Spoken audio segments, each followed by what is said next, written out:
Well, happy Memorial Day, everybody. Welcome back to the channel. Culture Confederacy here. And I've got to talk about CNN because CNN has been putting out all these hit pieces targeting Target. As you know, Target's been taking down all this Pride merchandise. And I'll tell you why Target's doing this. It's not because of this wave of anti-LGBTQ activism as CNN espouses here. It's because Target's losing money. Go woke, go broke. That's why Target's doing this.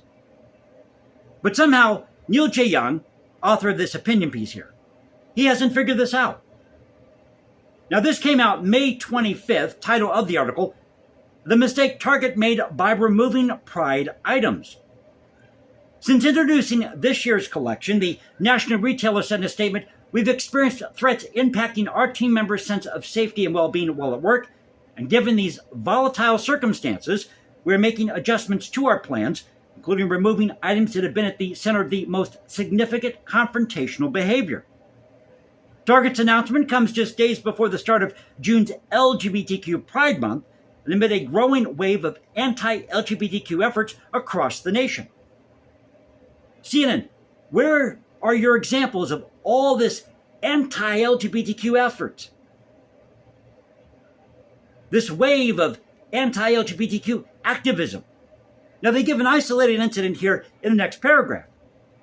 But an isolated incident, or a handful of isolated incidents, is not a wave, an epidemic of anti-LGBTQ activism. This also included escalating threats of violence. In April, CNN reported that multiple state legislators had already proposed a record number of anti-LGBTQ bills in 2023, more than double the number put forward during the entire previous year. And white nationalists and other hate groups, both of those are underlined, sometimes bearing high-capacity firearms, have menaced gay bars and drag shows. Oh my God, we've got people out there with firearms, like that's a grave sin. So here's the example that he gives, this isolated incident. In Columbus, Ohio, earlier this month, neo-Nazis carrying swastika flags and shouting hateful chants stalked a drag brunch event. That's also underlined. The group also hoisted a banner that read, "There will be blood." Now, I went back and I researched this because there's an article about it over at Newsweek.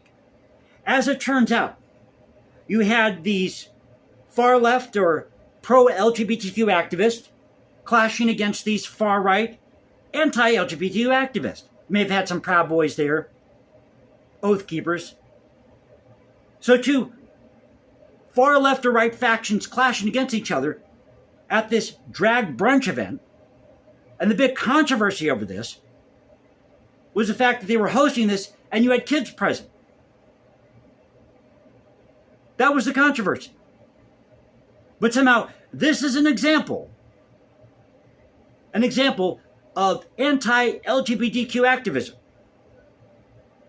And these neo-Nazis only made up a small percentage of the people who were there at that protest.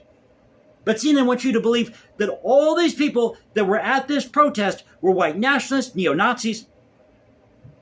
In light of such ominous developments, Target's removal of some of its LGBTQ products may seem insignificant. And the next part here is in parentheses.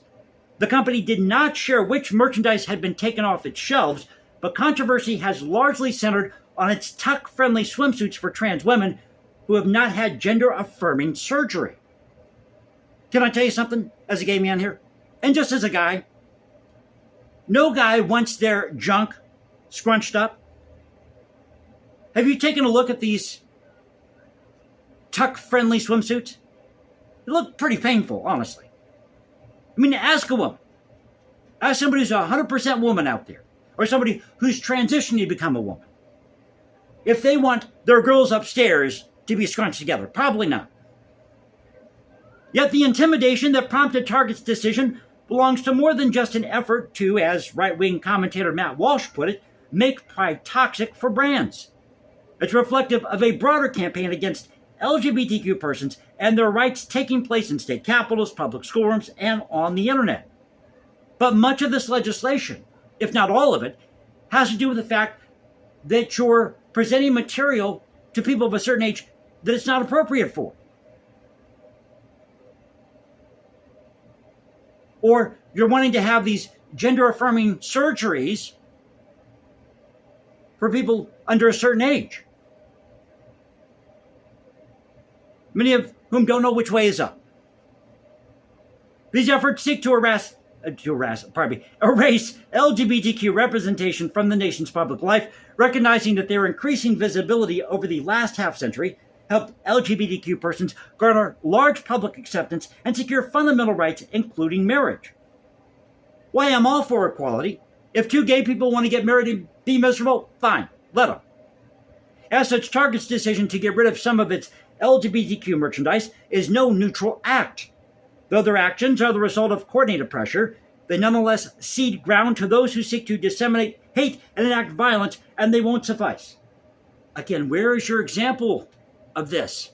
Or your examples of this? This epidemic of anti-LGBTQ activism involving hate and violence. As the recent slew of book bans have shown, there's no limit to the extreme right's illiberal project, no concession that will appease them. Well, I've gone back and I've taken a look at this list of books that have been banned with titles such as Genderqueer, Family Fun. Family Fun is a tragicomic story about a young girl who comes out as lesbian and her father, before he commits suicide, comes out as gay. We put the fun back in dysfunctional.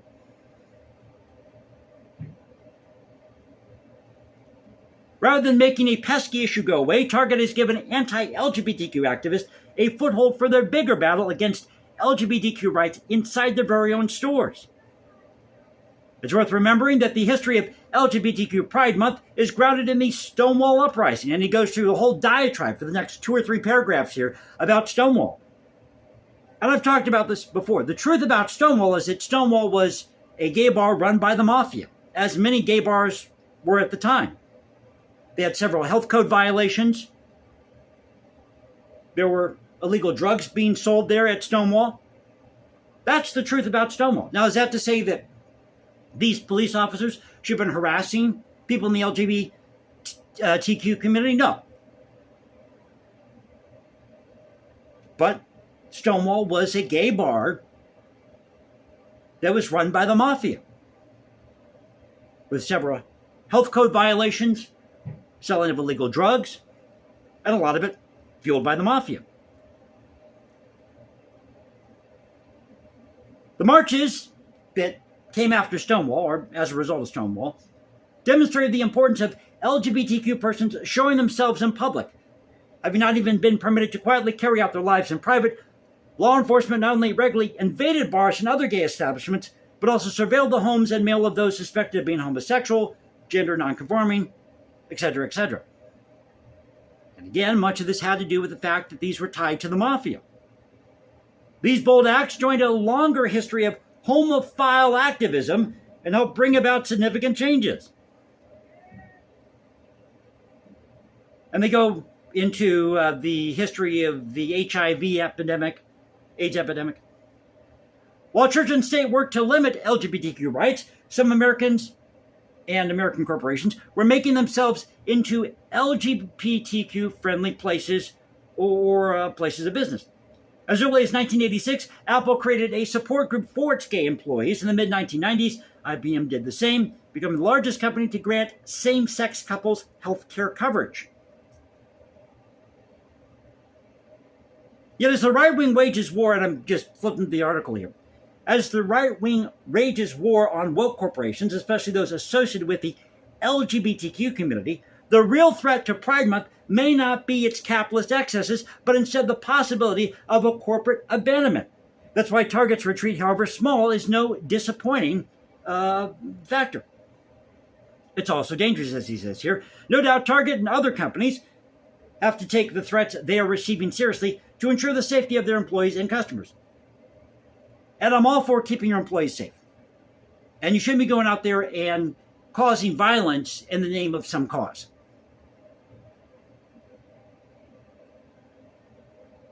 But when it comes to dealing with the growing forces of anti-LGBTQ hate, there is no appeasement. By attempting to prevent violence and diffuse confrontation, Target may have unwittingly encouraged the opposite, and giving up a couple of inches of store space, they have let violent bigots take a mile. And what they talk about here, this is too good.